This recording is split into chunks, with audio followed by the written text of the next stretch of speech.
भद्रक निर्वाचन मंडली अधीनस्थ जगदलपुर और राहांच ग्राम पंचायत ठारे विजु जनता दलर पृथक पृथक भाव में विशाल कर्मी सम्मेलन अनुष्ठित हो उक्त सम्मेलन विधायक प्रार्थी श्रीयुक्त प्रफुल्ल सामल, ब्लॉक अध्यक्ष उर्मिला नायक, बीजेडी ब्लॉक सभापति शेख फरत आलम, विजु जनता दलर बिजु युव जनता दलर जिला युव बिजु जनता दल जिला सभापति मुकुंद देव सामल, बीजेडी जिला सभापति जगन्नाथ स्वाई समेत दुई पंचायतर सरपंच और समिति सभ्य पंचायतर वरिष्ठ कर्मी उपस्थित रही बिजु जनता दल सरकार जनकल्याणकारी योजना विषय अवगत कराई। उक्त निर्वाचन सभा नवीन सरकार को समर्थन जणाई हजार हजार महिला और साधारण जनता को देखा मिली। दुई पंचायतर सरपंच उपस्थित रही निर्वाचन सभा विधायक प्रार्थी प्रफुल्ल सामल और सांसद प्रार्थी मंजुलता मंडल को आगामी निर्वाचन में शंख चिन्ह भोट देवा अनुरोध करते। भद्रक जिलार अनेक उन्नतिमूलक कार्य होइछि। आगामी दिन में बहु उन्नतिमूलक कार्य हेब। मुख्यमंत्री को षष्ठ थर पर एथर निर्वाचित होइछन्ति, तेणु तांको हाथ मुठा को टाण करने शंख चिन्ह भोट देवा आह्वान देइथिले भद्रक विधानसभा प्रार्थी प्रफुल्ल सामल।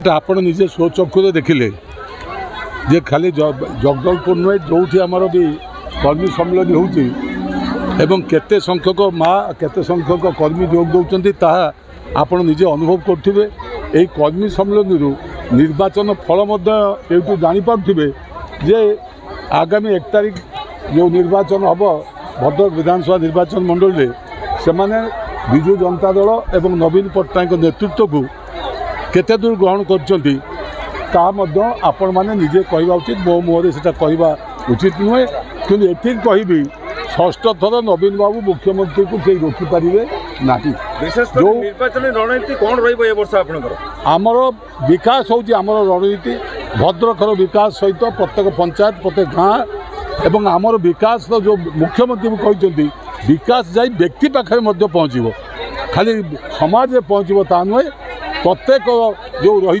से शिक्षा हो स्वास्थ्य हो गमनागमन हो सबू क्षेत्र में जड़े कौन अंचल अवहेलित रही आमर जो मुद्दा रही भद्रकर मुख्य समस्या ताको भी आम नवीन बाबू मुख्यमंत्री समय पूरण करूँ। जो मैंने कुहाड़िया कही चलती जे कौन है कि नहीं भद्रक आम जिला करूँ जोटा कि विजु समय पुणी नवीन बाबू समय एटी विश्वविद्यालय हम एवं मेडिकल कॉलेज हम। Report Lokbhasha live.